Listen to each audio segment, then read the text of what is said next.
그랬습니다. 자, 이제 이 사사기에 나오는 사사들 중에 가장 많이 우리에게 알려져 있고 또 많은 그 설교하시는 분들이 인용하는 말씀이 이 사사기 6장 기드온의 사건입니다. 예. 그래서 이 기드온의 사건들은 우리가 웬만큼 다 교회를 나가고 설교를 어느 정도 들은 분들은 다 알고 있어요. 기드온이 어떤 사건을 통하여 어떻게 일을 하였는가 이런 것을 알고 있다 이런 뜻이죠. 예. 오늘은 이제 어떤 기드온이 그런 어떤 하나님을 시험해서 하나님을 좀 이렇게 만나는 그런 것보다도 좀 더 기드온이 하나님을 만남으로 하나님이 어떤 큰 일을 또 하나님은 이 기드온이라는 사람을 통하여서 하나님의 영광을 받기를 또 오늘 이 주일 오전 예배 하나님께서 우리에게 이 말씀을 주신 것은 이와 같이 되기를 원한다 이런 입장이시죠. 모든 하나님이 말씀이 우리에게 이제 하나님께서 말씀하실 때 그 말씀대로 우리가 되기를 원한다 그런 하나님의 그 절절한 마음이 그 말씀 속에 들어 있습니다. 그런 입장에서 우리가 이제 주제를 하나님을 만난 기드온 그런 주제로다가 한번 좀 살펴보려고 합니다. 지금 이제 이 미디안 이 이스라엘과 그 다음에 이 기드온이라는 이분들이 사는 시점은 어떤 상황입니까? 미디안이라고 하는 그 이웃 나라가 굉장히 그 이스라엘을 괴롭혔어요. 어떻게까지 괴롭히냐면 이제 거기 보시면 이제 6장 1절에 보면 이스라엘 자손이 또 여호와의 목전에 악을 행했습니다. 여호와께서 7년 동안 그들을 어디에 붙였냐면 미디안 손에 붙였어요. 이 미디안 손에 붙였다는 것은 미디안 사람들이 이스라엘에 와서 많은 거를 약탈해가고 탈취해가도 두 손 두 눈을 뜨고 그냥 빼앗길 수밖에 없는 그런 상황이다 이런 뜻입니다.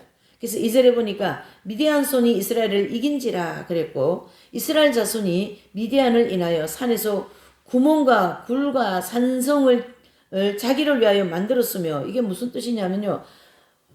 가을거지라고 하죠. 이제 가을거지 하면 쌀도 지금 이제 보니까 가을에 그 거지 뭐죠? 저기 농사 그런 거 한 걸 많아가지고 여기서 쌀도 오고 저기서 뭐도 호박도 오고 뭐 이런 거 저런 게 많이 오는 걸 제가 이제 위에서 보게 되는 거예요.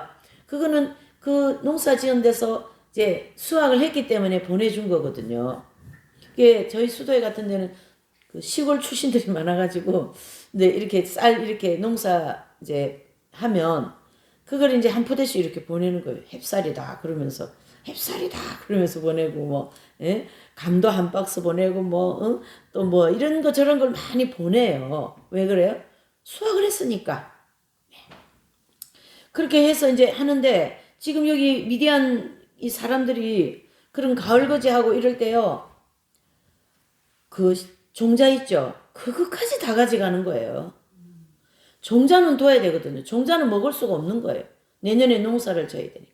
감자를 만약에 이 바구니 해놓으면 그거까지 가져가는 거죠. 그 감자를 내년에 심어가지고 감자를 어떻게 해요? 만들어야 되는 거거든요. 그와 같이 이 미디안 사람들이 이스라엘 백성들이 농사만 지으면 가을거지 할 쯤에 돼 와가지고 싹 다 걷어가는 또 와가지고 싹 다 걷어가는 거예요. 그러니 이게 지금 살 수가 없는 거죠.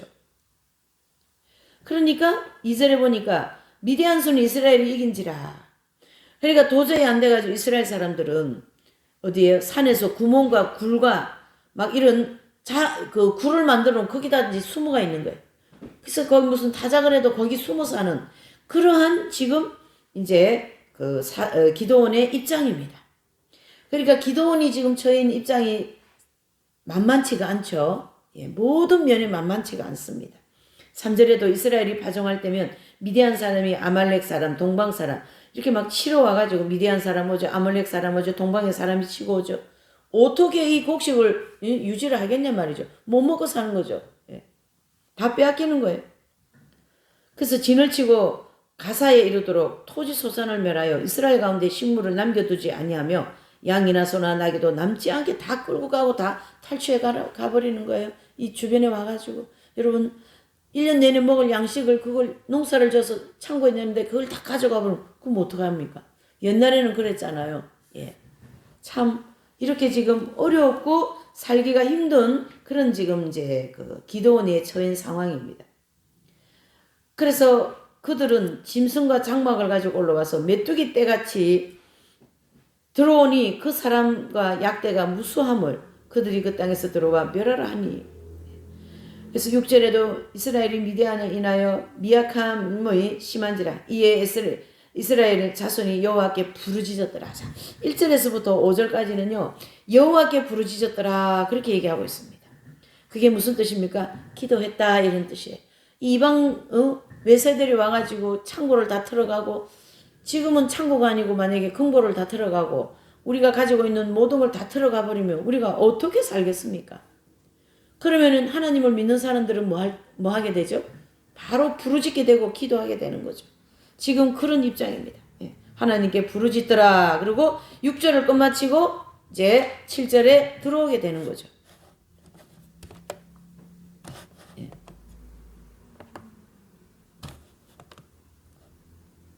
7절에 들어오게 되는 거죠.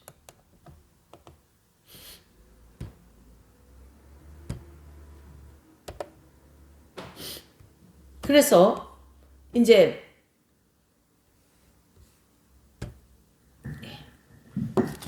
잠깐만요. 네, 됐습니다. 자, 그래서 이제 오늘 이런 작금의 이 상황을 놓고 한번 6장을 이렇게 좀 분해를 해보면 이제 사사기 6장을 분해를 하면 미디안 사람의 눈을 피해서 포도주 틀을 그 밀타작을 하는 거예요. 포도주 틀에 밀을 넣어놓고 타작하는 거예요. 원래 타작은 이런 평평한 땅에다가 뭐 이렇게 가죽 같은 거를 이렇게 깔아놓고 거기서 막 타작하잖아요. 뭐 쌀 넣고 콩도 그렇게 타작하고 하는데 이걸 지금 미디안 사람들이 오면 또 다 뺏어가니까 이 톡을 들어가가지고 거기에 포도주 해놓은 그 이렇게 움푹한 데 있지 않겠어요? 거기다 넣어놓고 이제 타작을 하는 거죠. 그게 11절에서 12절에 나오는 거예요. 11절에서 12절에. 또 기드온이 하나님의 사자에게 하나님이 이스라엘과 함께 하시면 어찌하여 이스라엘이 이렇게 고통당하면서 힘들게 살게 합니까? 이렇게 표현하는 것이 13절에 나오는 거예요. 그렇죠? 그게 지금 이제 여기까지 13절까지 우리가 볼 때에 하나님도 잘 믿고 그렇죠? 또 하나님의 선택되어진 선민이고 우리 조상들한테 살아계신 하나님에 대한 기적적인 그런 얘기도 많이 들었고 그렇죠? 이 내용을 오늘 저와 여러분들에게 교회도 열심히 다니고 예수님 믿는다고 하고 아버지 하나님이 주신 모든 물질과 모든 지금 우리 먹고 마시고 하는 모든 이 모든 거 다 하나님이 주신 거 아니겠어요? 그렇게 하고 있는 상황인데 어찌하여 우리에게 이렇게 많은 고난이 오는가? 어찌하여 우리에게 많은 고통이 오는가? 그거를 우리가 하나님 앞에 이렇게 하소연도 하고 호소도 하고 불평도 하고 막 그렇게 하는 거죠. 그래서 다윗은 보면 참 다윗이 시편을 이래 보면요. 어제 지금 제가 이제 특별 새벽 기도를 지금 하고 있는 중인데 계속 시편을 읽어 나가는 중이거든요. 근데 그 시편 안에 내용들을 보면요. 어떤 내용은 막 하나님을 엄청난 찬양하고 영광 돌리는 그런 내용이 있어요. 어떤 내용들은 아버지 하나님 내가 죽겠는데 아버지 가만히 계시냐고 막 아버지한테 막 하나님 아버지한테 엄청난 불평하는 게 또 나와요. 그리고 또 어때요? 내 영혼을 하나님 앞에서 살려달라고 또 자신 영혼을 살려달라고 열심히 기도하는 그런 내용이 나옵니다.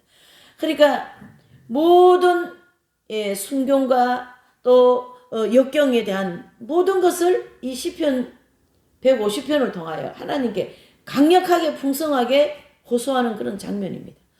순종에 대한 순탄한 그런 삶에 대하여서도 또 악한 그런 삶에 대해 그리고 다윗은 엄청나게 많이 쫓겨다니지 않습니까? 그렇죠? 그렇게 막 사울에게 억울한 일을 당하고 그렇게 하면서 쫓기고 해가지고 아둘람 그 토굴에 들어가가지고 숨어가지고 이제 있는 거예요. 지금 기도원도 그 토굴에 들어가서 숨어 있는 거예요, 지금. 그러니까 하나님의 사자가 다 이제 왔죠. 어디에 왔습니까? 14절 15절을 보니까 여호와의 사자가 기도원을 통해 이스라엘을 구원할 것을 이제 메시지를 전하는 거죠. 이게 14절 15절에 보면 이제 그 넉이 나간 사람 중에 한 사람으로서 그래도 하루하루 끼니를 엮어야 되지 않겠어요? 그러니까 이제 그 토굴에 그 포도주 틀에서 이제 그 타작을 하고 있는 그때에 여호와의 사자가 온 거예요. 그래서 기도원은요, 이 14절과 15절에 예수님을 만납니다. 자, 오늘 이 말씀의 주제가 뭐냐면 하나님을 만난 기도원입니다. 이게 사람들이 많은 만남을 가지고 우리가 살아가고 있어요. 사람도 만나고 환경도 만나고 사건도 만나고 뭐 이런 다양한 그런 것들을 만나고 사는데 그 만남 중에 최고의 복되고 인생을 바꿀 수 있는 만남은 바로 하나님 만남입니다. 그래서 이 여호와의 사자가 이제 기도원을 찾아오게 되면서 기도원에게 이 미디안으로부터 이 나라를 구할 것이다. 그래서 당신을 통하여 이 나라를 구할 것이다. 이런 메시지를 주는 거잖아요. 저기 사자가. 그럴 때 17절 18절에 기도원이 뭐라고 합니까? 기도원이 그에게 대답하되 내가 주께 은혜를 얻어 싸우면 나와 말씀하신 이가 주 되시는 표정을 내게 보이소서. 그랬어요. 18절에 내가 예물을 가지고 다시 주께로 와서 그것을 주 앞에 드리기까지 이곳을 떠나지 마시기를 원하나이다. 그가 가로되 내가 너 돌아오기를 기다리라. 그랬습니다. 그리고 난 다음에 이제 그 19절에 보면은 염소 새끼를 기도원이 이제 가지고 오죠. 19절에. 그래서 가루 한 에바를 준비하고 무교전병을 만들고 그걸 고기에 소쿠리에 담고 국을 양푼에 담아서 상수리나무 아래 그걸 가져다가 이렇게 드립니다. 그럴 때 20절에 이제 누굽니까? 여호와의 사자가 그에게 이르되 고기와 무교전병을 가져 이 반석 위에 두고 그 위에 국을 쏟으라. 기도원이 그대로 어떡합니까? 하니라. 이렇게 기록하고 있어요. 그리고 난 다음에 이제 하나님의 사자가 그에게 이르되 고기와 무교전병을 가져 이 반석 위에 두고 그 위에 국을 쏟으라. 기도원이 그대로 하고 여호와의 사자가 손에 잡고 있는 지팡이 끝을 내밀어서 고기와 무교전병의 댐에 불이 반석에서 나와 고기와 무교전병을 살랐고 여호와의 사자는 떠나서 보이지 않더라. 그랬습니다. 그러니까 이제 이 기도원이 여호와의 사자가 하라는 대로 그 고기와 양푼에 국을 담아서 하라는 대로 했단 얘기예요. 그러는데 22절을 보니까 기도원이 그가 그의 여호와의 사자인 줄 알고 슬프도소이다. 이 주 여호와여 내가 여호와의 사자를 대면하여 보았으니 이제 나는 죽을 것이다. 이게 무슨 뜻이냐면요. 이스라엘 백성들은요. 하나님을 직접 대면하면 죽는 걸로 생각했어요. 그만큼 하나님에 대한 개념과 하나님을 생각하는 것이 우리 이방인들이 생각하는 거하고는 좀 다릅니다. 그러니까 하나님을 대면하면은 죽는 걸로 생각할 정도로 하나님은 높으신 분이고 거룩하신 분이고 하나님은 인간하고 대면할 분이 아니다. 그래서 모세가 중간에 있고 이 선지자들이 중간에서 하나님을 대면시키는 그런 중보의 역할을 하잖아요. 그런데 이 기도원이 그런 개념으로 하나님의 사자를 만났으니 바로 이 하나님의 사자는 하나님이시거든요. 그러니 이 기도원이 슬픕니다. 아버지, 내가 이제 죽을 것 같습니다. 이사야도 이사야서 6장에 보면 하나님을 만나고 내가 이제 죽을 것 같다.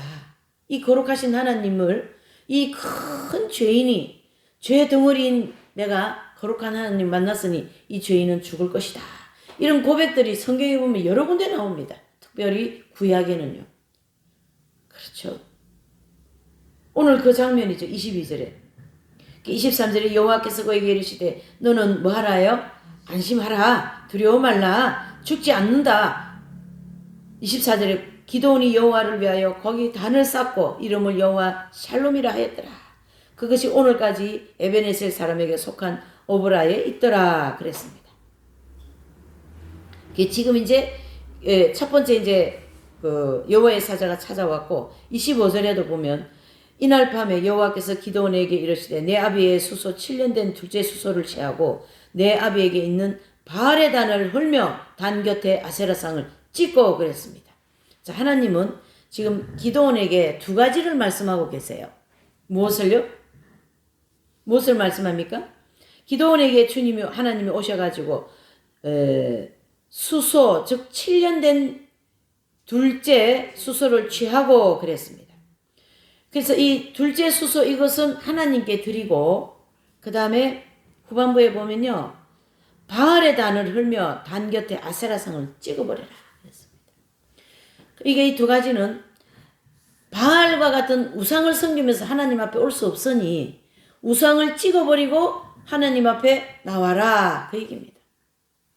그러니까 이게 신약에 와서는 이제 신약에서 우상은 우리의 골로새서 3장 5절에 보면 우리의 지체 바로 우리의 자신 이 정욕이 우상이거든요. 그래서 구약의 우상은 형상적인 게 우상이고 신약의 우상은 내 자신 정욕이 우상이다 이런 뜻이죠.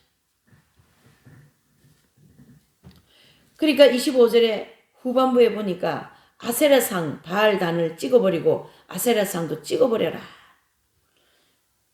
그러니까 우상 숭배하는 생활을 금지하라. 내지는 우상이 되어져 있는 나의 모든 생활의 중심에 뭐가 있는가? 그것을 찍어서 내어버려라. 그러한 메시지를 우리가 25절은 받아야 됩니다. 26절에 보니까 이 경관 위에 내 하나님 여호와를 위하여 규례대로 한 단을 쌓고 그 둘째 수소를 취하여 내가 찍은 아세라 나무로 번제를 드리라. 이에 기드온이 종려를 데리고 여호와의 말씀대로 행하되 아비의 가족과 그 성읍 사람들을 두려워하므로 이 일을 감히 백주에 행지 못하고 언제 합니까? 밤에 합니다. 그래서 타작도 굴속에 들어가서 움푹 파는 포도주 트랩사하고 또 이 일을 하나님께 번제 드리고 아세라 목상을 찍는 이 일도 27절에 보니까 밤에 행하니라 그랬습니다. 얼마나 주변이 살벌한가를 그걸 우리 느껴야 됩니다. 자, 이 장면을 실제 우리의 현실에 들고 와서 보면요. 우리 눈에는 보이지 않지만 이 주변에 지금 이 바알 신과 같은 이 더러운 악한 영들이 우리 주변에 줄비하게 진을 치고 있다. 이래 보셔야 됩니다. 그래서 하나님 앞에 돌아오지 못하게 하고 하나님 뜻대로 살지 못하게 하고 하나님 것을 인간적으로 사용하게 만들고 말이죠. 이 인간적인 생각이 우리 머리에는 끊임없이 우리 속에는 인본적인 생각이 들어오게 돼 있거든요. 이것을 우리는 순간순간 분별하면서 그것을 십자가에 못 박고 주님이 원하시는 그 말씀과 뜻대로 가야 되는 게 오늘 이 본문에서 주는 교훈입니다. 그렇죠? 그러면서 하나님께서 우리에게 이제 이 말씀을 하시면서 지금 시대가 너무나도 임박하고 예수님 오실 때가 너무 임박한데 우리는 마음이 느긋해가지고 그러고 살아가고 있어요. 근데 영안이 딱 열려가지고 영적인 눈이 딱 열려가지고 이 현실을 보면 우리 주변에 온전히 이 악한 영들이 말이죠. 야, 예? 그러니까 저 같은 사람은요. 이 영안이 열려가 막 이렇게 실제적으로 보이진 않고 그런 은사는 없습니다. 말씀을 통하여 볼 수 있다는 얘기죠. 이 말씀을 통하여 지금 현실을 보면 보이는 거예요. 이 기도원 앞에 있는 건 뭡니까? 아세라 상이고 또 바알 상들 아닙니까? 그 우상들 아니겠어요? 거기 가가지고 이 손을 두 손 모아가지고 빌고 막 그러거든요. 바알이요, 뭐 아세라 상이요, 우리한테 뭘 달라. 그것을 실제 우리 신약에 와서는 그게 영계에서 이루어지는 일이고 영물들 즉 마귀들이 하는 일이기 때문에 우리 눈에는 안 보입니다만은 오늘 이 본문을 통하여 우리 눈에 보입니까? 안 보입니까? 보입니다. 이 본문을 통하여 이 마귀들이 우리에게 얼마나 역사하고 있는 것을 볼 수 있다 이런 뜻이에요.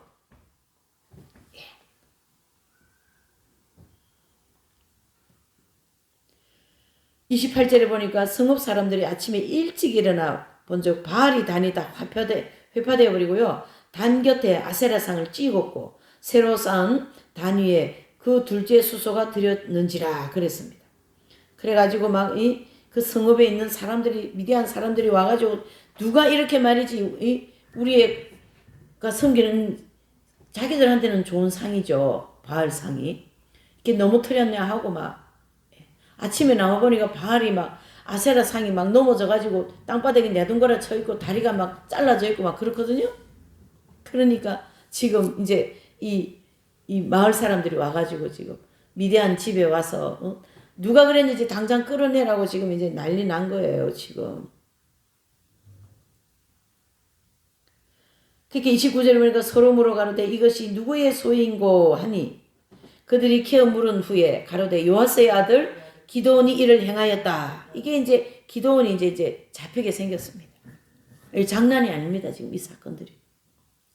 여러분, 오늘 이 장면을 우리한테 가져와서 잘 들으셔야 됩니다. 뭐냐? 세상적으로 줄이 연결되어 있고 세상적인 것을 연결시켜져 있는 이런 끈들을 우리가 하나님 앞에 나오기 위해서 끊어야 될 게 굉장히 많거든요. 그 끊어야 될 게 굉장히 많은데 그걸 끊고 나니까 그거에 따르는 후유증이 엄청난 거예요. 세상적인 거를 끊고 나니까 후유증이 너무 큰 거예요. 그것이 오늘 29절에서 우리에게 주는 교훈입니다. 요아스의 아들 기드온이 행했다. 그러니까 30절에 성읍 사람들이 요아스에게 이르되 내 아들을 끌어내라. 그는 당연히 죽을지니 이는 바알의 단을 회파하고 단 곁에 아세라를 찍었음이라 그랬습니다. 세상초를 끊고 나니까 내가 즐기던 끈을 끊고 나니까 그거에 따른 막 부작용이 막 나오는 거예요. 그래서 말이죠. 교회도 그렇고 가정도 그렇고 나라도 그렇고 어디든지 단체가 영적인 질서를 잡기 위해서는 이런 끈들을 끊어내지 않겠습니까? 육적인 끈들이죠.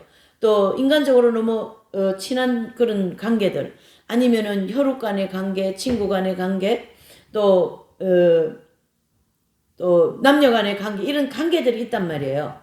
그 관계들을 오늘 이 29절에서 말하는 것처럼 끊어야 되는 거예요. 그 육적인 관계거든. 세상적인 친구를 어떻게 사귀면서 세상 친구를 어떻게 즐기면서 교회에 나올 수 있겠습니까? 못 나옵니다. 시간이 없습니다. 교회 나올 시간이. 그래서 세상 것은 끊어야 된다라는 걸 계속 이 사사기 6장에서 우리에게 알려주고 있는 거예요. 세상의 것을 가지고는 하나님을 섬길 수가 없습니다, 여러분. 모든 시간과 나의 모든 삶의 프로그램이 그렇죠? 하나님하고 연관되어져 있는 예배하는 생활, 성경 공부하는 생활, 기도하는 생활, 봉사하는 생활 이런 모든 것으로 연관되어야만이 하나님을 그나마 그래도 기본적으로 섬길 수가 있어요. 근데 오늘날의 모든 사람들은 세상 줄도 이렇게 꿍꿍거리고 이렇게 잡고 있고 예수님도 믿어보려고 하니 이건 안 되는 거예요. 마귀가 이 바알 신과 같고 이 아세라 신과 같은 이 더러운 귀신은요 잘 들으셔야 돼. 우리를 순순하게 교회 나오게 뭐 안 하는 겁니다. 얼마나 그 줄을 가지고 딱 이렇게 잡아 당기는 거예요. 안 보이지만. 그러니까 오늘 거기 가야 되는데 이거 해야 되는데 이거 붙잡아야 되는데 그게 다 마귀가 지금 붙잡고 이렇게 저를 갖다가 자꾸 이렇게 세상으로 끌어 넣는 거예요. 그게 그 생각을 잘라버려야 되는 거예요. 잘라버려. 여러분 이게 세상적인 것을 즐기지 말라 이런 얘기 정말 많이 하죠. 새소만 교회는. 근데 세상적인 것이 무엇일까요? 바로 내 자신이에요. 내 자신. 내가 세상적인 사람이에요. 그래서 자기를 부인해야 된다. 이렇게 성경은 얘기하거든. 자기를 십자가에 못 박아야 된다. 갈라디아서에서는 그리스도 예수님의 사람들은 그 정과 욕을 십자가에 못 박아야 된다. 네. 그래서 교회 나오는 사람들은 세상 사람들이 즐기는 것을 내가 붙잡으면 안 된다라는 거예요. 세상 사람들이 즐기는 뭐 세상 사람들은 뭐 얼마나 많겠어요. 예, 뭐 여행 가야지, 낚시 가야지, 등산 가야지, 뭐 골프 치러 다녀야지, 뭐 온갖 거 다 많잖아요. 그래서 교회 못 나오는 거예요. 그 교회 좀 나오세요 그러면은 바빠서. 뭐가 그래 바쁜지 지옥 가는지도 모르고 그렇죠. 이 아세라상과 바알신을 우리가 깨부수지 않으면 구원을 못 받는다 이렇게 생각해야 돼요. 아세라상과 바알신을 깨부수지 않으면 정말로 불쌍한 인생들입니다. 하나님의 은혜가 없이 우리가 이 세상을 살아간다라는 것은 그 이상의 불쌍한 인생은 없습니다. 그래서 6장의 1절에서부터 그렇게 말하죠. 이스라엘이 여호와 앞에 악을 행하였으므로 이스라엘이 여호와 앞에 악을 행한 것은 다른 게 아니라 우상을 섬겼다라는 거거든요. 그러니까 미디안 사람들이 섬기는 우상, 아말렉이 섬기는 우상, 예? 그런 동방 사람들이 섬기는 우상을 다 이스라엘 땅으로 들고 들어와 가지고 거기다가 절을 하고 바알이라는 신은 뭐냐면 농사 잘 짓게 하는 그런 신이거든요. 그 귀신이거든요. 그러니까 이방 사람들은 전부 다 애굽 사람이든 다 바알을 엄청 열심히 섬기는 거예요. 바알 신을. 왜 그러냐면 바알이 날씨도 주장하고 비도 내려준다 이런 개념을 가지고 있었던 거예요. 그러니까 농사 짓는데 물이 없으면 안 되잖아요. 그러니까 비 내려달라고 바알한테 가서 비르는 거예요. 그러니 비는 누가 내려줍니까? 하나님이 내려주죠. 곡식을 누가 키워줍니까? 하나님이 키워주시죠. 땅을 누가 주십니까? 하나님이 주신 거죠. 이게 하나님에 대한 신앙이 없으니까 바알에게 가가지고 맨날 빌고 앉아있다가 이게 지금 그러는 사람들이거든요. 미디안 사람들. 근데 그런 사람들이 막 이 이스라엘 그런 귀신들을 들고 돌아와가지고 이스라엘 사람들이 거기다 절해가지고 바알이여 뭡니까? 비 주소서, 이번 가을거지 잘되게 해주소서, 또 하나님 아버지 이래가지고 하나님도 섬겼다가 바알도 섬겼다가 지금 그런 신앙생활이다 이런 뜻이죠. 참. 제가 이 뉴스를 봤는데 어떤 연예인이라는 사람이 이분이 엄청 인기가 많고 막 영화도 많이 나오고 그런 분이래요. 근데 이분이 룸살롱인가 뭐 그런 데를 댕겨가지고 거기서 이렇게 마약을 줬대요. 마약을 먹여놓고 계속 이 사람한테 돈을 뜯은 거예요. 몇 억씩. 그게 이제 발견이 됐어요. 그러니까 이분이 이제 돈 조금씩 뜯길 때마다 뜯기고 또 요구하지 않겠어요? 그거 안 주면, 돈 안 주면 당신 마약했다고 이제 세상 폭로하겠다는 거지. 이 연예인들이 마약하면은 그 사람의 생명 끊어지거든요. 그러니까 이제 협박을 해서 여러 분이 이제 그렇게 하다가 이제 잡힌 거죠.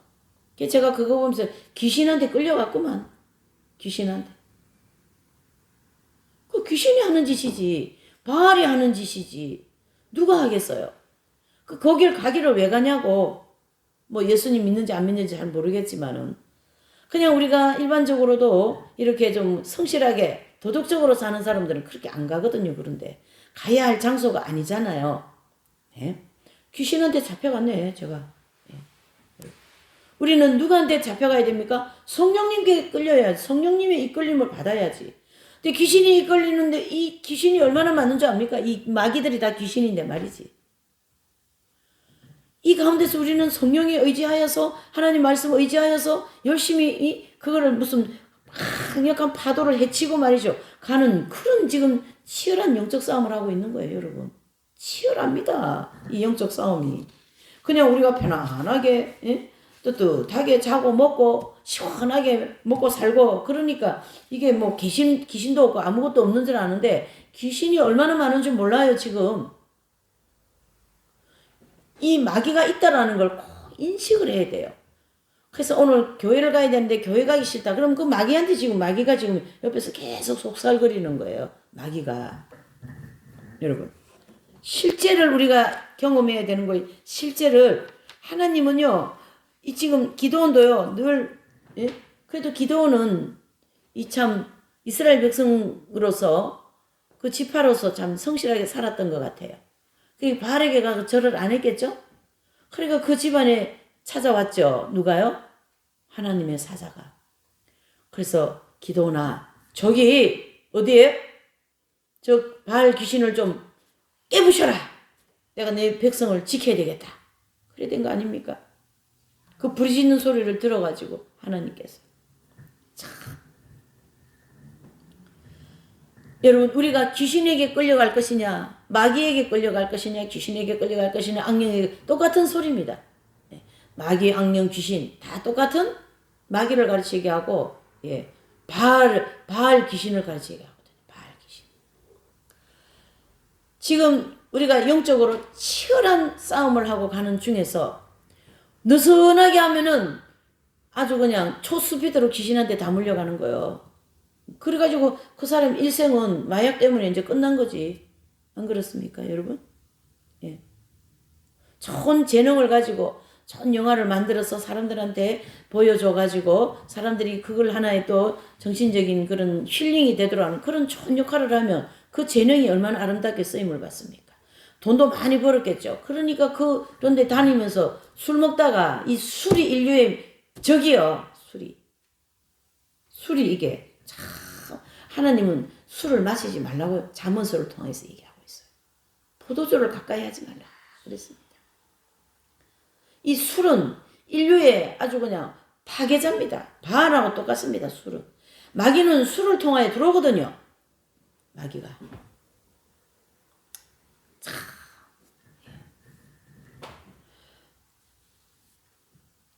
그래서 오늘 이 6장에서 계속 이제 그 누굽니까? 이 기도원이 하나님이 그 명령하신 대로 단을 쌓고 하면서 하나님께 제물을 드리고 그리고 결국은 바알 신을 그냥 깨부셔버린 거예요. 그러나 이 30절에 또 겪어야 될 이 고통이 또 있는 거예요. 뭡니까? 끌어내라. 기도원을 끌어내어라. 우리가 죽이겠다. 이런 뜻이죠. 이 31절에 요아스가 자기에게를 둘러선 모든 자에게 이르되 너희가 바알을 위하여 쟁론하느냐 너희가 바알을 구원하겠느냐 그를 위하여 쟁론하는 자는 이 아침에 죽음을 당하리라. 바알이 과연 신일진데 그 단을 회파하였은즉 스스로 쟁론할 것이니라 하니라. 자 이제 기도원의 아버지가 이 신앙이 아주 좋은 분이죠. 이 요아스가 말이죠. 그래 좋다. 너희가 바알을 위하여 쟁론하느냐? 너희 바알이 너희를 구원하는지 보자. 그리고 바알과 하나님과 지금 대결을 바로 붙여버립니다. 그러면서 32절에 그날의 기도원을 여룹바알이라 하였으니 이는 그가 바알의 단을 회파했은즉 바알이 더불어 쟁론할 것임이라 함이었더라 그랬습니다. 그래가지고 막 33절에 보니까 때에 미디안 사람과 아말렉 사람이 막 동방 사람들이 다 모여가지고 요단에 건너와서 이스라엘 골짜기에 진을 치고 이제 싸우겠다니 전쟁하겠다 이 얘기죠. 네. 그때 34절에 여호와의 신이 기도원에게 강림하시니 이제 하나님의 능력이 어떡합니까? 기도원에게 더 강력하게 내리는 거예요. 왜 그러냐면 앞에 보면 하나님이 아세라상도 찍으라니까 찍어버렸죠.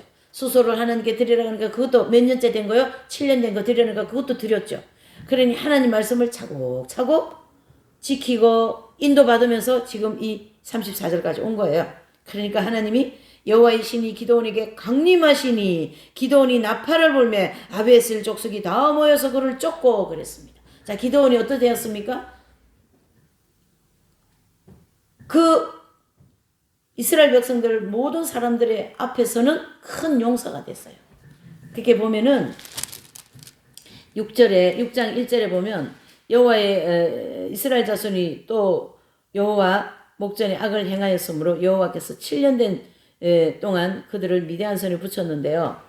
이제 그 하나님의 사자가 미디안에게 왔을 때 뭐라고 하냐면 너는 하나님 앞에 큰 용사라 그랬습니다. 잘 들으셔야 됩니다. 하나님은 보세요. 그 사람을 이렇게 선택할 때 어떤 분명한 계획을 가지고 있어요. 내가 너를 이렇게 만들어서 이렇게 사용하겠다. 이게 하나님의 계획을 다 가지고 계신 거예요. 그러니까 하나님께서 기도원에게 딱 첫 마디 오셔가지고 뭡니까? 너는 큰 용사라. 근데 실제 기도원은 제일 작은 지파에다가 거기다 막내 아들에다가 안 그렇습니까? 예, 기도원은 볼품이 별로 없는 사람이에요. 그리고 이 이스라엘의 사람들이 풍속 쪽에 장남, 우리나라처럼 장남이 아주 큰 사람 아니에요? 근데 막내는 수혜도 안 넣어줘요. 막내는 여러분. 막내는 수혜도 안 내줘요. 이런 작은 자. 그래서 이 성경에 보면요. 꼭 하나님은 장자 얼굴이 붉고 말이죠. 이렇게 힘도 좋고 키도 건장하고 그런 사람 선택해서 하나님 일을 탁 맡기면 더 멋지게 잘 될 건데 어떻게 해요? 꼭 그렇게 안 하시더라고요. 그래서 이스라엘 백성들이 400년 동안 노예 생활하는 그 백성을 인도해야 될 인도자를 누구를 선택합니까? 모세를 선택하는데 이 모세의 인생길이 얼마나 험악합니까? 앵애하고 태어날 때부터 막 마귀의 그런 쫓김을 받아야 되고 결국은 그 나일 강물에 띄워질 수밖에 없는 그 앵애하고 태어난 아기가 보자기에 쌓여가지고 강물에 띄울 정도로 이 환경이 살벌한 거예요. 살벌한 거. 근데 하나님은 앵애하고 태어나기 전에 그 요셉에서 어머니 뱃속에서부터 나는 모세를 이렇게 사용할 거다. 이미 그림까지 다 그리고 놓고 계신 거예요. 우리는 그 그림을 모르고 지금 이제 막 하고 내가 어떻게 쓰임받지 모르고 가잖아요. 근데 하나님은요, 그 한 사람을 선택해서 부르실 때는 반드시 정확한 계획을 가지고 계세요. 오늘 이 기도원을 보면 알 수 있잖아요. 하나님이 첫 번째 딱 부르실 때 뭡니까? 너는 하나님 앞에 큰 용사라. 무슨 큰 용사예요, 지금. 막내에다가 수혜도 안 들어가고 지금 외세에 침략받아가지고 굴속에서 그냥 타작마당 애매 이렇게 하고 있는데 한 개도 안 큰 사람이죠. 근데 하나님은 큰 사람이다.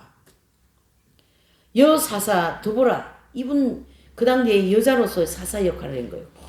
해가지고 막 말씀 선포하고 율법 선포하고 개혁을 하고 막 그런 사사 역할을 이 사사기의 한 명이잖아요. 사사기 보면 여러 명이 입다 돌라 많이 나오는 그 중에 이 도보라도 이제 사사거든요. 아니 여성으로서 그 당시에 여성은 수혜도 안 쳐주는데 그런 연약한 사람을 통해가 하나님께서 나라를 또 건지셔버리네요. 이스라엘의 성군 다윗은 모든 위대한 업적을 엄청나게 많이 남긴 인물이지만 하나님의 부르심을 입기 전에는 그는 극히 미약하고 보잘것없는 작은 자였습니다. 거기도 많은 형제 중에 막내죠. 또 부르실 때 아직 소년이에요. 10몇 살짜리 소년이에요. 또 치고 보면 양만 치고 저녁 되면 양 치게 하고 들어오고 형들 뭐 전쟁하러 갔으니까 빵하고 포도주 좀 갖다 줘라. 그거 심부름꾼. 그 심부름 가서 사울왕에게 눈이 띄는 거죠. 자기 형들 전쟁하는 데 가서 떡 좀 갖다 줘라. 아버지가 그렇게 하지 않습니까? 그때부터 다윗은 이제 하나님께서 부르신 거예요. 그래서 하나님의 입장에서는 우리가 지금 이제 이 세월이 다 지나고 지난 이후에 지금 다윗을 얘기해서 그렇지 지금 우리 생각할 때는 다윗이 큰 사람이잖아요. 근데 다윗을 부를 때는 아주 작은 사람이었어요. 예. 근데 여기서 우리가 하나 이제 발견해야 될 게 하나님은 다윗을 부를 때 큰 사람의 계획을 가지고 부르셨다 이 뜻이에요. 미디안 이 군대를 물리치기 위해서 기드온을 부르실 때 조그만한데 큰 사람이라고 하는 거예요. 또 아브라함을 한번 보실까요? 아브라함은 잘 보셔요. 갈대아우르의 그 우상 숭배하고 집안도 말이죠. 그 우상 이거 깎아서 만드는 집 있죠. 그런데 살고 그런 사람은 가정에 있는 그런 사람 아브라함에게 툭 주님이 오셔가지고 하나님 오셔가지고 내가 너를 축복하는 자를 축복하고 너를 저주하는 사람 나같이 저주하겠다. 아브라함이 그 당시에는 그 말이 전혀 이해도 안 갈 뿐더러 맞지도 않는 말이에요. 근데 실제 아브라함은 그렇게 됐어요? 안 됐어요? 열국의 아비가 되어가지고 아브라함과 같이 믿음 있는 사람은 다 천국 가는 그런 믿음의 아비로 만들어 놓은 거예요. 그러니까 이게 지금 하나님 입장에서는 이 계획을 가지고 계세요.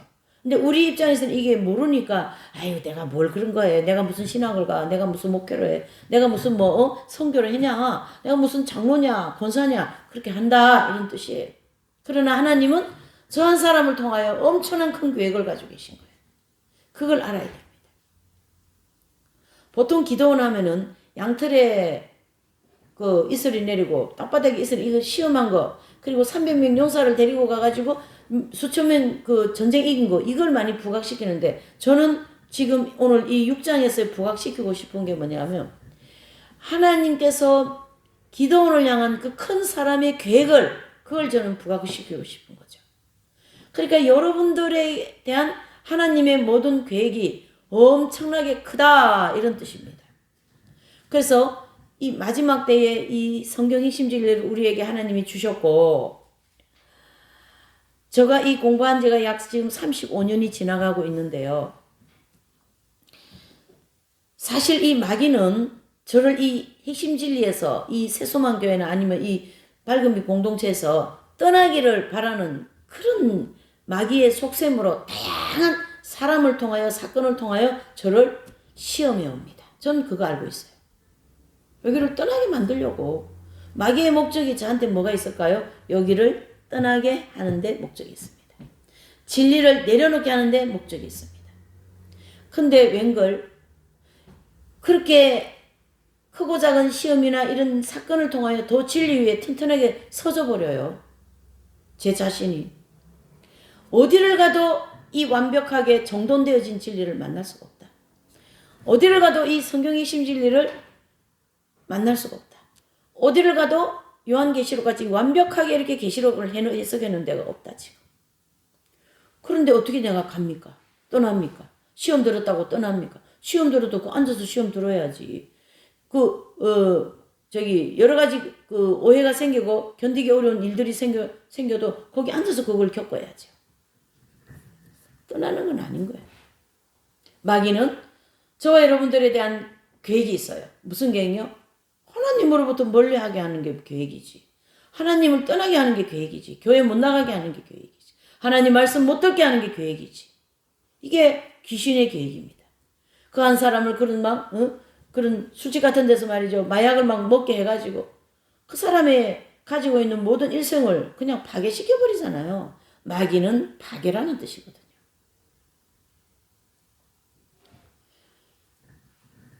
그와 같이 마귀는 끊임없이 우리를 이 귀신들은 우리를 하나님의 계획을 우리를 향하여서 이루지 못하게 하려고 그냥 지지로 공상같이 이렇게 살려게 만들려고 그렇지는 않습니다. 하나님은요. 내가 너를 큰 사람으로 만들겠다. 큰 일꾼으로 만들겠다. 그래서 오늘 이 기도는 큰 사람을 만들어서 모든 군대의 앞장을 세워버립니다. 하나님께서. 모든 군대의 앞장을 세웠다라는 것은 저 구름대같이 몰려오는 저 마귀를 쳐부술 수 있는 앞장을 세웠다 이 뜻입니다. 구약은요. 영적인 것을 보셔야 되고 그 영적인 것이 우리 실제한테 우리에게 영적으로 접목이 돼야 됩니다. 이해되시죠? 이렇게 하나님은 고린도후서 12장 9절 10절에 보면 나의 약함이 곧 강함이다 그랬어요. 사도 바울의 그 약함은 바로 하나님 앞에 강한 것입니다. 이게 역설적인 진리인데요. 기독교에만 이 진리가 있어요. 다른 어떤 고동종교 불교나 이런 데 보면은 다 자기 마음을 닦아서 해탈의 경지 들어가잖아요. 그러는데 여기는 그렇지 않습니다. 기독교는 이게 다른 종교하고 틀린 게 분명하게 있어요. 예수님 십자가를 통하여 우리 죄를 대속한 건 첫 번째. 두 번째로는 우리가 연약할 때 하나님 영광이 더 드러나 버립니다. 우리가 연약할 때. 내가 너를 연약하게 만들어 놓고 내가 영광 받겠다 이런 뜻이에요 지금 하는. 그러니까 이 모세도 다윗도 아브라함도 사도 바울도 연약할 때 하나님 역사가 나타났지. 사도 바울은 율법에 튼튼하게 무장되어 가지고 막 율법대로 저 사람들 다 죽이려고 지금 다니잖아요. 근데 다메섹에서 예수님 만나고 난 이후에는 율법이 완전히 어떻게 돼요? 좀 심하게 말을 해야 되겠어요. 박살났지. 율법이 박살났지. 왜요? 복음이 확 들어왔잖아요. 그래서 율법이 박살났다라는 것은 나쁜 의미보다 율법인 사람에게 복음이 들어와서 율법이 완성되어 버렸습니다. 이게 신약의 하나님의 능력입니다. 구약의 하나님의 능력은 오늘 이 사사기 6장에 나오는 것처럼 아세라 묵상 보이는 걸 상을 다 깨부시고 이방인들이 섬기는 귀신들을 다 쫓아내고 부셔라. 그렇게 실제 눈에 보이는 거였다면 신약에 와서는 어떻습니까? 내가 약할 때, 내가 죽을 때, 내가 십자가에 죽을 때 하나님의 능력이 온다. 이런 역설적인 진리예요, 기독교는. 그러니까 인간의 조건이 필요하다, 필요하지 않다? 필요 없습니다. 그렇다고 인간이 가지고 있는 인격, 가지고 있는 그 사람이 공부한 내용들을 필요 없다 하는 게 아니라 내가 그동안 공부한 거, 내가 그동안 가지고 있는 달란트, 그런 거 있잖아요. 그것을 하나님의 영광을 위하여 사용할 때 그것이 뭐예요? 능력으로 나타나는 거예요. 하나님 영광을 위해서 사용한다. 그림 잘 그리는 기술이 있습니까? 예. 또 노래 잘하는 그 재능이 있습니까? 이 설교를 잘하는 언변술이 있습니까? 그런 것은 다 세상에도 이 언변이 좋으면 막 그 스피치 가지고 밥 먹고 사는 사람 많잖아요. 또 그 그림도 잘 그리고 또 노래도 잘하면 가수 같은 거에서 자기가 밥 먹고 살잖아요. 그럼 자기를 위해서 사는 거고. 실제 우리는 그리스도인들은 그런 하나님이 주신 재능을 가지고 하나님 영광을 드러내고 하나님의 일을 할 때에 내 약함을 하나님은 들어 쓰시고 그걸 통하여 하나님의 영광을 받으신다. 그러니까 우리가 존재하는 우리 사람이 존재하는 그 이유 중에 1번이 너희를 통하여 내가 영광을 받겠다 이거거든요. 그런데 그 영광은 그냥 귀신한테 맨날 끌려다녀서 어떡하겠다는 얘기예요. 귀신이 끌고 갔잖아요. 마귀가 끌고 갔잖아요. 교회와 앉아 있어도 세상으로 마음이 다가가 있으면 그 마음이 귀신한테 뺏겼잖아요. 그렇게 보셔야죠. 예배를 드리러 왔을 때 예수님을 만나기 위한 간절한 마음으로 앉아서 예배를 드리고 하나님 예수님 만나기 위한 간절한 마음으로 말씀을 듣고 그러면은 귀신이 그 사람 마음을 빼앗아갈 수가 없는 거지. 예. 시종일관입니다, 여러분. 시종일관. 34절에 여호와의 신이 기드온에게 강림할 드디어 이 여호와의 신이 이제 기드온에게 강력하게 임하는 능력이 주어집니다. 기드온이 또 사자를 온 므낫세에 두루 보내매 그들도 모여서 그를 쫓고 또 사자를 아세가 스불론과 납달리에 보내매 그 무리도 올라와서 그를 영접하더라. 아멘.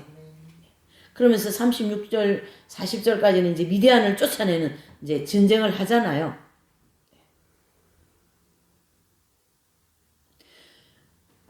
자, 요 대목까지 우리가 또 한 가지 교훈을 받을 것은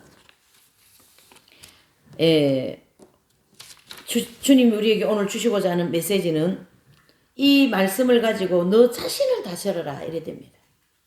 나 자신을 다스려야 돼. 내가 나를 다스려야 된다는 거예요. 그래서 잘 보셔요. 잠언서 16장 32절에 보면 노하기를 더디하는 자는 용사보다 낫고 자기 마음을 다스리는 자는 성을 빼앗는 자보다 나으니라. 이걸 무슨 말씀입니까? 내 자신을 다스려라. 내가 내 마음을 다스려라. 그러니까 그 모세가 이스라엘 백성들이 말이죠. 시내산에서 이제 모세가 뭘 받으러 올라갑니까? 하나님 앞에 계명 받으러 올라갔는데 그 계명 받았고 내려오니까 세상에 금송아지를 만들어 놓고 그게 하나님이라고 거기서 춤을 추고 난리 났죠. 그러니까 모세가 너무 화가 나가지고 그걸 그냥 막 깨버립니다. 화가 안 나게 저 그 마음이 막 이해가 가는 거예요. 또 두 번째 가나안 땅 입구에서 모세가 말이죠. 이스라엘 백성들을 향한 화가 나가지고 이 지팡이를 쳐버렸잖아요. 이렇게 친 거. 요거 때문에 하나님 앞에 혼나시면서 가나안 땅에 못 들어가는 거예요. 이 무슨 말이냐? 어떠한 경우에도 너 자신을 다스려라. 이런 입장입니다. 어떠한 상황에도 어떠한 이유가 필요 없다. 아, 주님 너무 열받았어요. 제가 막 이 뚜껑이 열려가지고요. 막 그냥 화가 나가지고요. 막 그냥 아무나가 봐도 누구나가 봐도 그 일은 화가 날 일이고 그 사람한테 한마디 해야 될 일인데 그 과정에서 그거를 주님은 화내지 마. 성질내지 마. 악한 말 하지 마. 그런다고요. 그런다고요. 이렇게 어떻게 해요? 자신을 다스려라. 그걸 얘기하고 있습니다. 이 무디라는 이 사람은 어떤 젊은이가 무디라는 이분한테 상담을 하러 왔어요. 내가 예수님 잘 믿고 싶은데 어떻게 하면 내 자신을 다스릴 수 있겠습니까? 그렇게 얘기할 때 무디는 이렇게 얘기합니다. 육체적인 정욕을 철저히 다스려라. 그러나 쉬운 일은 아니다. 그러면서 무디가 그럽니다. 나는 내가 아는 대로 아는 어떤 사람보다 내 자신과 가장 많이 싸우고 있다네. 그런 이야기 해줬어요. 그 질문하러 온 사람한테. 무디같이 이리 훌륭한 사람들도 자신과의 끊임없이 싸우고 있는 거예요, 여러분. 예, 끊임없이. 자신과의 싸움이 없으면 무슨 일 나면은 금방 말하게 되고 틀렸다 얘기해야 되고 맞다고 얘기해야 되고 화내야 되고 혈기내야 되고 뚜껑 눌려야 되고 그러는 거예요. 그러나 오늘 이 사사기 6장에서 우리에게 주시고자 하는 후반부 메시지는 뭡니까? 어떤 과정에서도 너는 화를 내지 마라. 어떤 상황에서도 불평하지 말라. 이런 뜻이에요. 너 자신을 다스려라. 그런 뜻이 됩니다. 정욕을 따르고자 하는 우리 자신을 제일 심각한 골칫거리라고 생각해야 됩니다. 그렇게 무디가 얘기해 줍니다. 무디는 육체적인 정욕을 대하지 않으면 불신자들에게 영향을 미칠 수 없다. 그런 말을 하고 있어요. 바로 우리가 육신의 세력들 막 그냥 예수님 믿는다고 하면서 막 화려하게 해 다니고 뭐 온갖 걸 다 긁고 기고 막 끼고 막 이렇게 뭐 바르고 뭐 들고 막 그렇게 다니는 그리스도인들을 보고 믿지 않는 비그리스도인들이 나 저분 보니까 은혜롭다. 그렇게 생각할까요? 안 되는 거예요. 그거는 맞지 않는 거예요. 세상적인 이치도 맞지 않는 거고 인간의 생각도 맞지 않는 이치가 맞지 않습니다. 하나님을 믿는 사람은 더 어떻게 해요? 그 사람들한테 본이 되고 빛이 되기 위해서는 모든 이 정욕을 절제를 해야 됩니다. 입는 것도 먹는 것도 자는 것도 모든 듣는 것도 말하는 것도 모든 것이 다 절제가 돼. 그걸 바로 자신을 다스리는 거거든요. 그것을 그런 부분을 문을 열어놓으면 저 바알 신들이 막 귀신들이 막 들어옵니다. 여러분. 이해되시죠? 그래서 단속을 해라. 자기를 단속하라. 그게 잠언서 16장 32절 아닙니까? 노하기를 뜨디하면 용사보다 낫고 자기 마음을 다스리면요 성을 빼앗는 것보다 크다고 얘기하고 있습니다. 그래서 방종하면 능력을 상실하게 됩니다. 그러면서 자연적인 욕망을 지나치게 추구하며 맛있는 음식 탐하면서 하나님의 능력을 충만하게 받고 살 수 있다고 나는 믿지 않습니다. 무디가 하는 얘기입니다. 그래서 육체의 충족과 성령의 충만을 함께 가질 수가 없다라는 거예요. 육체의 충족을 하면 성령이 없어지고 성령이 충족하면 육체가 없어지는 거예요. 작아지는 거죠. 그러니까 우리는 그분을 믿는 사람들이기 때문에 어떻게 해요? 육체를 작게 만들고 성령님을 크게 만들어야 되는 게 우리가 해야 할 일이고 그런 사람에게 마음에는 마귀가 왔다가도 주랭랑을 놓고 도망을 가는 거죠. 귀신들이.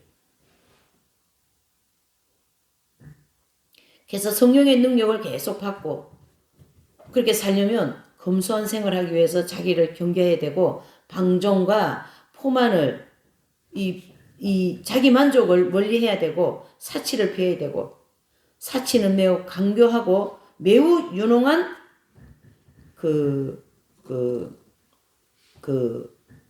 바알신의 모습입니다. 사치는. 그리스도인들은 사치를 하는 것은 아니에요, 솔직히. 근데 많은 사치를 하고 살죠. 은밀히 보면 다 마귀 귀신들을 같이 끼고 사는 거예요, 그거 다. 밝은 하나님의 삼청정 빛에 딱 비춰보면요. 그런 얘기하면은 아무도 교회 안 나와요. 다 그렇게 하고 사는데 뭐. 그러나 우리가 아닌 것은 아니라고 생각하고 살 줄은 알아야 된다. 그래야 조금이라도 절제를 하게 되고 십자가에 못 박게 되고 내 자신을 다스리게 되는 거죠. 그래서 우리가 이제 이 6장에서 이제 기드온이 아세라 묵상을 찍고 그 이제 바알 신을 다 찍어 버렸잖아요. 우리에게 이것을 내가 섬기고 있는 내 자신 그거를 다스려야 됩니다. 이제 말도 절제하고 생각도 절제하고 마음도 절제하고 보는 것도 절제하고 모든 것을 절제의 열매를 풍성하게 맺으면서 이 기도원을 향하신 하나님의 너는 큰 용사라 이렇게 말씀하신 것처럼 우리가 하나님께서 우리를 이곳까지 이끌어 오시고 여기까지 우리를 인도해 오신 그 하나님은 분명히 저와 여러분들을 향한 뭔가의 계획을 가지고 계십니다. 그래서 그 계획을 우리는 믿고 그렇죠? 믿고 오늘 하루의 삶과 내일 하루의 삶을 부지런히 성령의 이끌림의 삶을 산다면 하나님의 온전한 계획과 뜻이 저와 여러분들을 통하여 이 교회를 통하여 우리 모두를 통하여 이루어지게 될 줄을 예수님의 이름으로 축복하면서 감사를